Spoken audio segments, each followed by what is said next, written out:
शुरू से मैं व्यभिचार ही रहा हूँ कुसंगियों के संग। जी, आप तो सुधार अब करें। बाबा मेरी स्थिति बहुत डाउन हो गई है।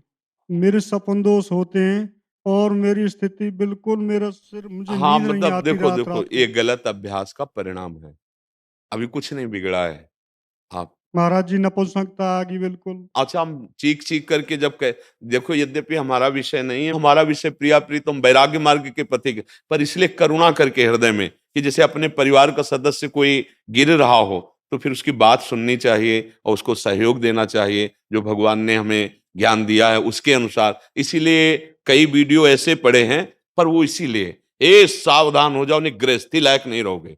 अब उस शब्द को आप जो आप बोल रहे हैं, उसी पे उतार लीजिए। आप असावधान हुए तो देखो, आप खुद कह रहे हैं, तो शांत हो जाइए। जैसी भी परिस्थिति है, अपने ही कर्म की है, अब संयम से चलने लगिए। आज तक कुछ मिला क्या आपको?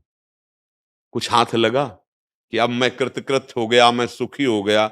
आप लोग तो गृहस्थी में रहे हो, मनमानी आचरण किए हो, हर तरह से आप सुख लेने की चेष्टा की है, हर क्रियाओं में। आज बताओ, पश्चाताप, चिंता, शोक, और आप ऐसे कर रहे हैं, स्मृति का डाउन हो जाना। अब बोलो जिंदगी क्या रह गई? आप भोगों की चिंतन करके जलेंगे, क्योंकि भोगने की योग्यता नहीं रह गई। बोलो परिणाम आया ना, हानिकारक है ना। हाँ, इसी से हम कहते हैं गृहस्थ में भी पशुता मत लाओ, संयम से चलो। इसीलिए कहते हैं कि बच्चों को समझाइए कि जब तक पाणी ग्रहण ना हो तब तक ब्रह्मचर्य पर ध्यान दें, तो उनकी योग्यता रहेगी संतानोत्पत्ति की। गृहस्थ में वो संयम से बर्ताव करते हुए अच्छे गृहस्थ बनेंगे।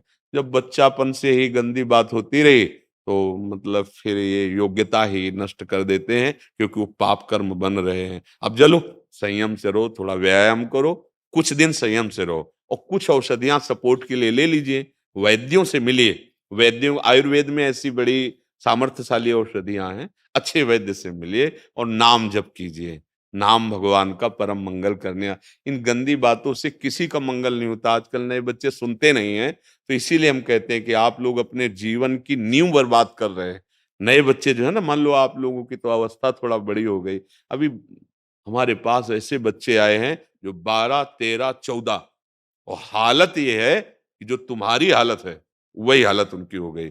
अब बच्चे खिलवाड़ खिलवाड़ में उन छोटे बच्चों से सीख गए, अब उनको तो बस उसी में लग गए।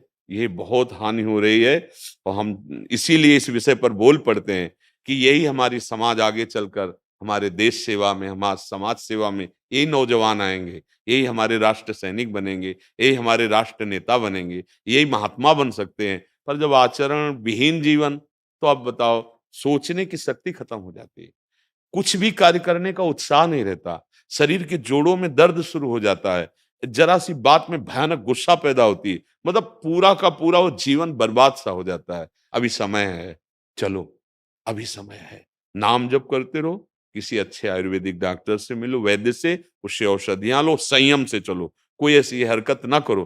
तो धीरे धीरे, चूंकि अब कम चांस है, जैसे नई अवस्था में सुधरने के चांस रहते हैं। अब आपकी कितनी आयु है? वो अभी नहीं है तो अवस्था है, पर देखो हालत ऐसी हो गई है। 37 तो मतलब अब भरपूर यौवन अवस्था का स्वरूप समझो।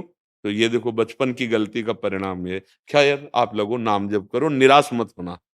बौद्धिक स्तर निराश ना होने पाए, नहीं तो जीवन ही फिर ये कभी कभी गलत सलाह देने लगता है कि अब तो हमारा जीवन ही बेकार हो गया, तो चलो जीवन ही खत्म कर देते हैं। कितने ऐसे बच्चे आए। नहीं नहीं नहीं, ये जीवन केवल भोगों के लिए नहीं मिला है। राम कृष्ण हरि राधा राधा राधा, और कुछ भी असंभव नहीं नाम से। ये भी बात तुम्हें बता दे, जहां औषधि काम नहीं करती वहां नाम काम करता है। नाम से कुछ भी असंभव नहीं। लाडली लाल महामहिमा में है,